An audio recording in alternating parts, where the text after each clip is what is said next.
Tiandam, Tiandaudraz. Aujourd'hui, on parle de quelque chose d'important qui est relié à l'identité que l'on a de nous-mêmes quand on s'associe à ce qu'on appelle surtout aujourd'hui, la religion. L'objectif de la religion, c'est d'élever l'homme vers la divinité afin qu'il puisse vivre dans la paix, dans l'harmonie, dans l'amour, dans l'abondance, dans toutes les bonnes choses du monde.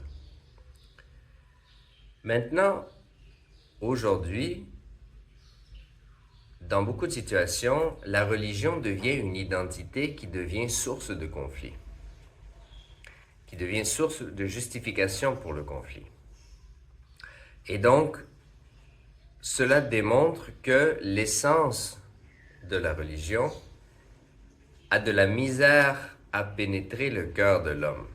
Parce que l'homme reste homme même s'il est introduit ou même s'il évolue dans un écosystème religieux.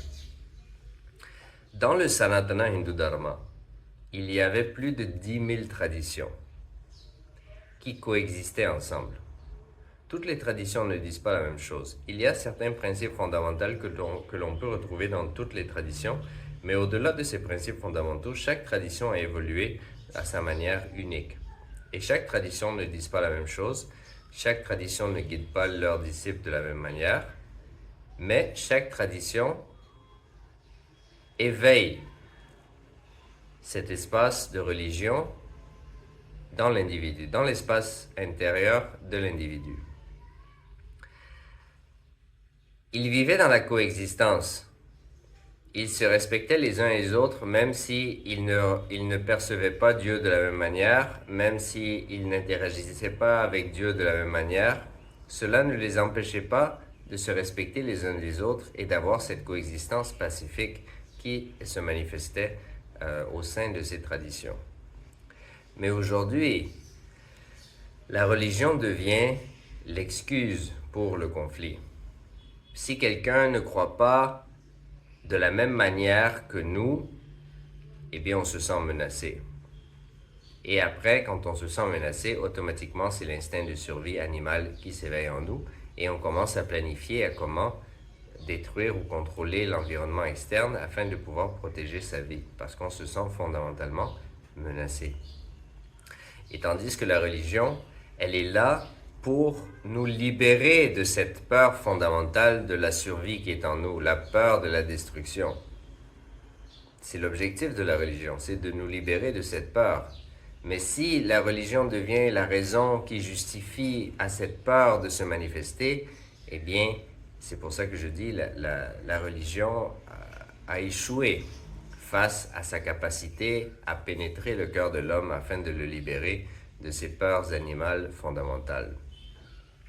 Et donc, c'est pour ça que le travail du SPH de Kailasa est très important, parce que c'est ce qui ramène cette dimension, c'est ce qui ravive cette dimension, la vraie dimension religieuse que l'humanité a perdue. Dans le Sanatana Hindu Dharma, il y a des millions de dieux, de déesses. Ce n'est pas important. La forme à travers laquelle tu interagis avec le Seigneur est secondaire. Ce qui est important, c'est d'interagir avec le Seigneur. Tu interagis avec le Seigneur de la manière dont il t'enchante, la manière dont il te plaît, il n'y a pas de problème. Mais il faut interagir avec le Seigneur. Et les vérités fondamentales des Védas et des Agamas. Dans tous les livres religieux du monde, toutes les idées, tous les principes fondamentaux religieux sont présents dans le Sanatana Hindu Dharma. Il n'y a aucune tradition qui présente un principe religieux qui n'est pas présent dans le Sanatana Hindu Dharma, parce que le Sanatana Hindu Dharma, c'est la mère de toute religion.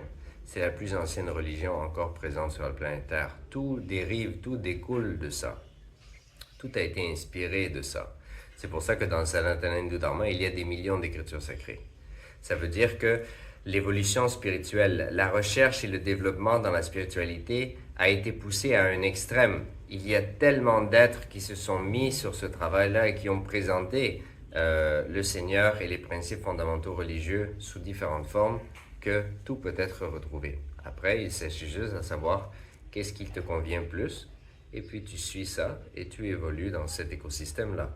Mais un écosystème n'est pas meilleur qu'un autre écosystème. Chaque écosystème travaille pour manifester la même réalité à sa manière, de sa manière unique.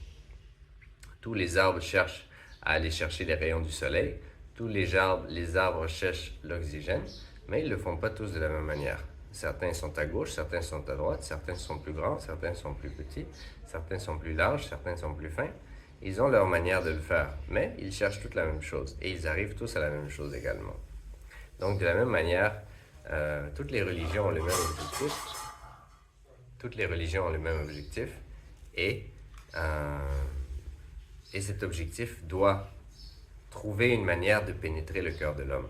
Et au fond, le travail de la religion, le vrai travail de la religion, c'est comment parler dans l'écoute de l'être humain à une époque donnée. À chaque époque, l'espace intérieur de l'humanité est un peu différent.